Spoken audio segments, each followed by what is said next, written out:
What's up, Facebook Live? What's going on? Before I head to the gym, do a little bit of exercise. I heard a lot of power. They had a lot of power outages, so hopefully the gym will be open today. I'm gonna go do a few exercises and get ready for the rest of my day. Um, I just came on here basically to talk about something that was said to me last night.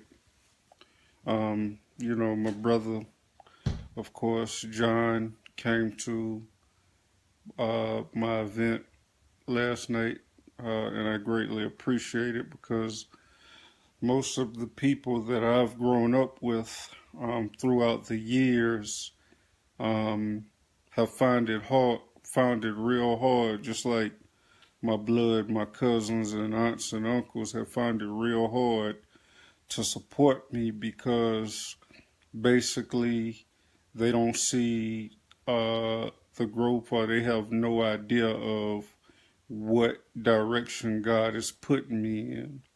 So you visualize that person being that same person that he was years ago, and you don't want to see the growth within that person. And I find it that my family, as well as my childhood friends who I call my brothers and my sisters, find it hard to support and see what's going on with me. Um, which, me, I'm a grinder, so I keep moving. As much as I get frustrated, I still move at the same time. But one thing that stuck inside my head yesterday is that he called me.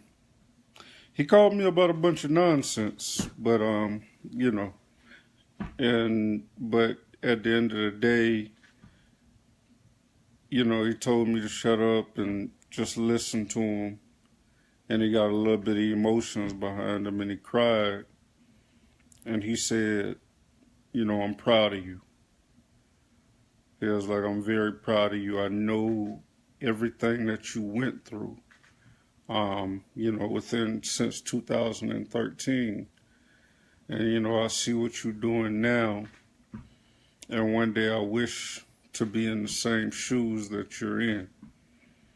And that really touched my heart to know that somebody I've known mostly all of my life, I've touched them.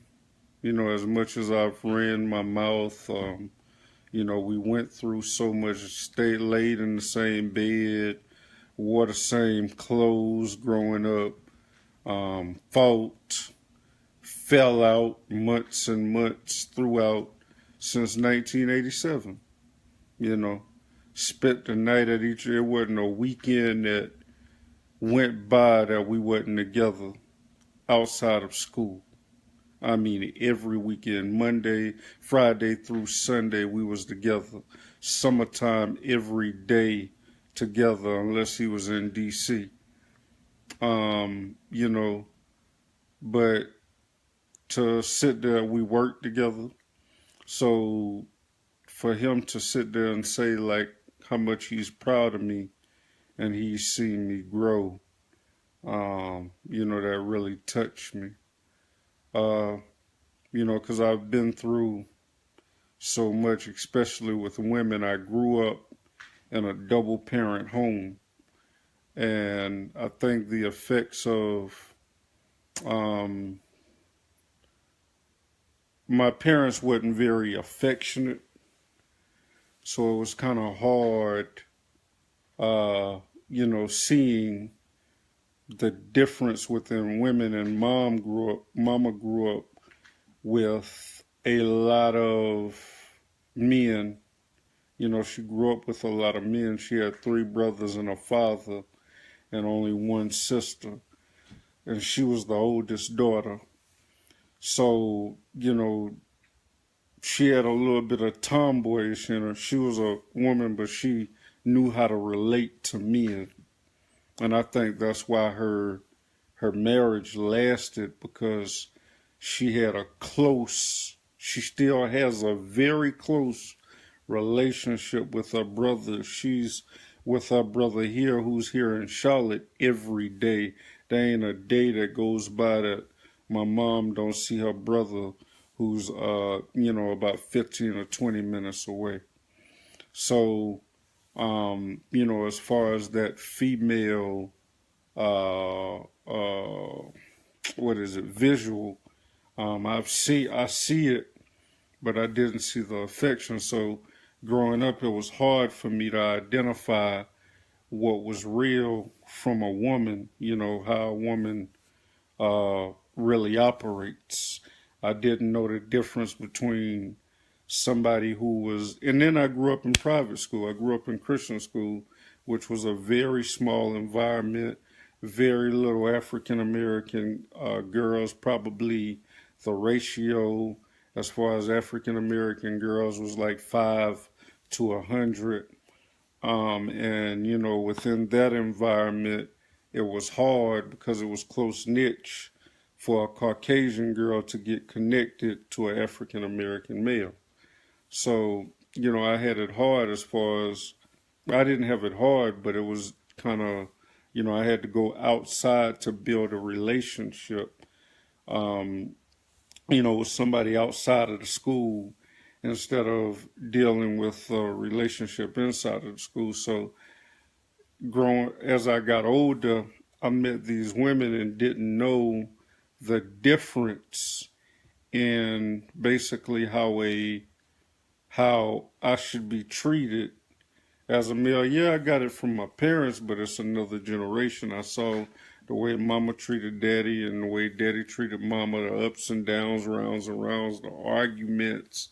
I saw everything within them. They still stuck together regardless, whether lights were off, whether you know lights were off, jobs, unemployment. I've seen all of that. But, as a child, but then dealing with another generation to where, economics and music and television and things like that take over the way you were raised, or the morals and values of the way you were raised. I found it a lot harder dealing. And that's why you see, if you really notice, a lot of people, especially my surroundings, that grew up in double parent homes are not married. A lot of people that grew up in double parent homes are not married. They know how to operate, but they can't deal with, or they don't know how to deal with somebody who may not know how to operate. The women I've dealt with within my past, and I hope I ain't getting off track, but the women I've dealt with in my past were from single parent homes. Their mother raised them. One's mother left, the first mother left when, the daddy was in the streets. The daddy was doing street stuff, and the mother left through marriage, got tired, got divorced. He got remarried. He recovered, got remarried. She stayed in a single parent home. So the only thing she had was women around her. So growing up, yeah, you can have kids by somebody, but there's really no ties outside of the kids, right? So so basically, you run into somebody who's from a double parent home, and it's like you see the arguments, you see the fussing, you see things like that, but at the end of the day, you make up and you recover and you regroup and move on from that situation. But when people don't know how to deal with that, when people don't know how to deal with that type of experience and don't know how to handle, the first thing they do is run off. Then you got somebody who, mother probably got tired, and these are experiences. However, got tired, and left the girl's daddy when she was 5 years old and never looked back, never had a relationship with her father, period. The mother wouldn't allow her to be around that father. So you look at it like, how could you handle, as you look back, how are you going to be able to handle a person, from a double parent home who knows how to handle both sides, but who knows how to handle both sides of the fence? Who knows how to handle when somebody gets mad, who knows, how to resolve those issues. But some people just want to walk away because that's what they saw their mama do. The first thing that got difficult, they want to walk away. They don't want anything to do with you. And that's the issue that I deal with now, still to this day, because just because a person is married, that doesn't mean that that person will never have issues or never will be affected by their past. A lot of times people hide their past and don't address their past, and it affects that next person. It really affects that next person. I don't want to be that person, So I refuse to be that person who's jacked up and hidden his issues inside. But I wanted to say that, I wanted to give you all of those to say that there's recovery, there is healing, and there's the other side. If you only knew what I've been through, and that's why he called me to say how proud he was. The effects that he saw was prior to the real effect. He saw a marriage that was damaged, at the end, and, that didn't go well at all at the end of it. But he didn't see the results that came out of it. Whether it was a bad ending, it was horrible.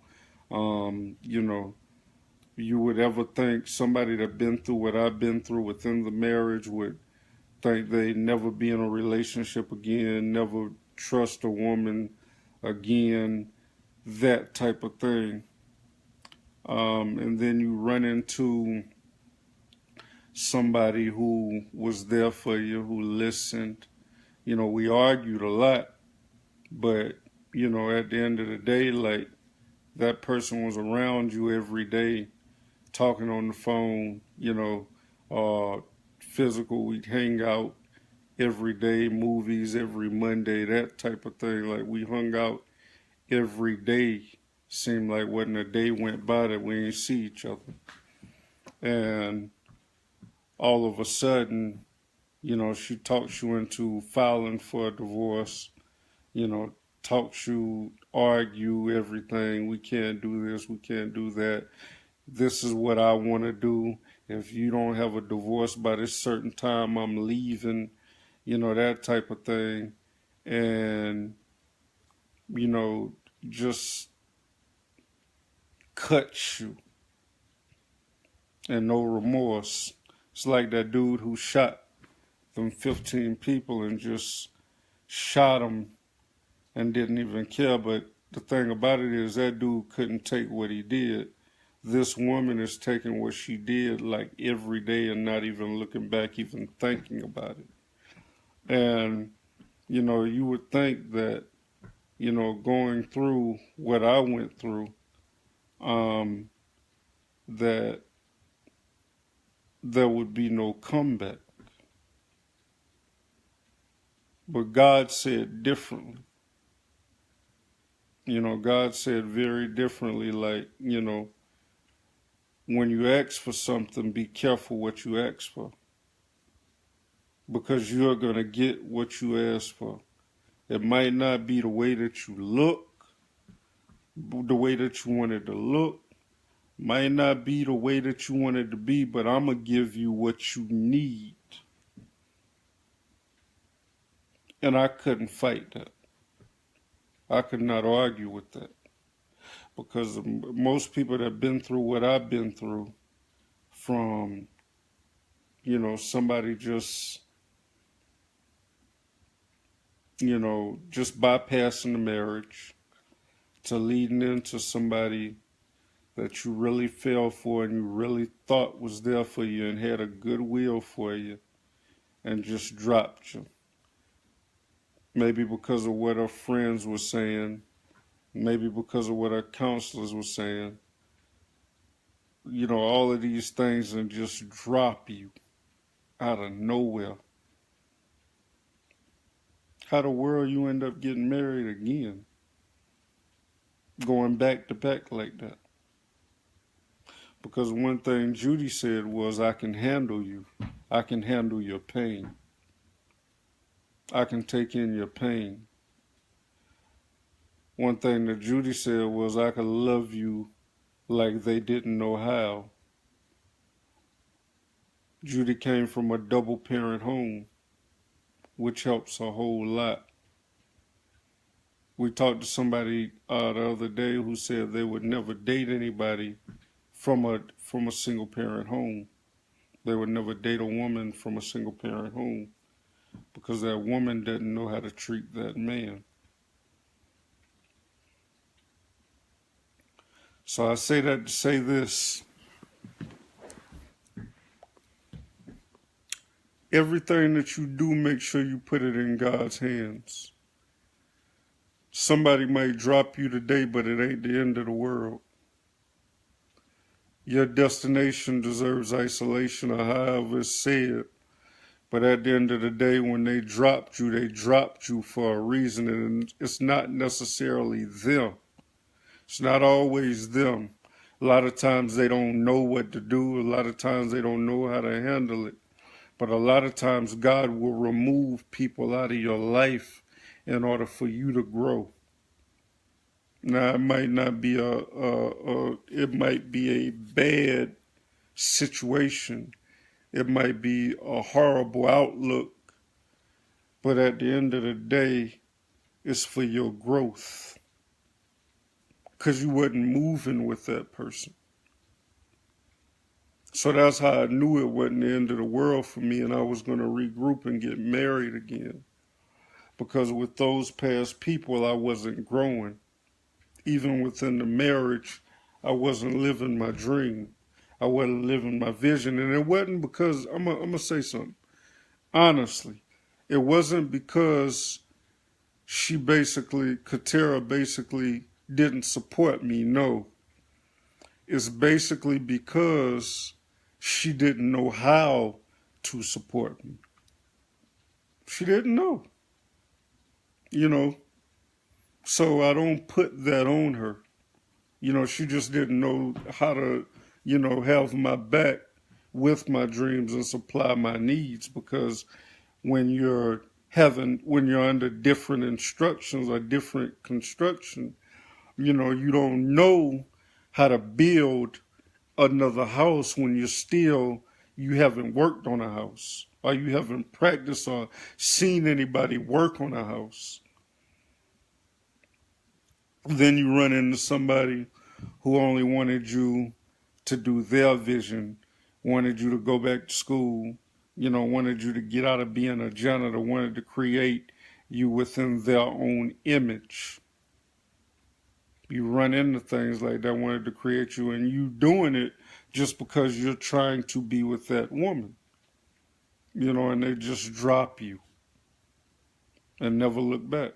Still running the streets every day, the happiest woman in the world, not even thinking about me, talking to my cousin, cracking jokes on me, whatever, smiling in his face, however it goes. But it's like, just never look back. But God says all that stuff that you've been through, all of that pain, all of that hurt that you went through, within that, you know, I got something better for you. I got something greater. You just got to abide by my plan. And you see it as well as I do. Whether you support me or not, you see it. You know, working with great artists, changing lives and mindsets, going to places that people of the church could only imagine going to or afraid to go to, changing titles, you know, doing things that people are afraid to do without titles. So you see how God is basically working through me, through my pain. It's nothing that I've learned from somebody else, nothing that somebody taught me, you know, nothing that, you know, I had to get a certificate or some approval about. It was an experience that I went through. And I know I talk about it all the time, but only if you can feel my pain that I still feel right now till this day. The disappointment, the heartaches, the heartbreaks, and everything. So I hope this encourages somebody. You don't have to share it. You don't even, you know, have to look at all of it, but I hope it encourages you that it's not the end of the world for you. Just because that person did you wrong don't mean that this person is going to do you wrong. You know, everybody ain't meant to hurt you. And the ones that hurt you only took it to where people are able to help you. So I just hope that encourages somebody, not a counselor, a therapist, a psychologist, help me figure it out. Anybody that's certified can get you through what God can get you through.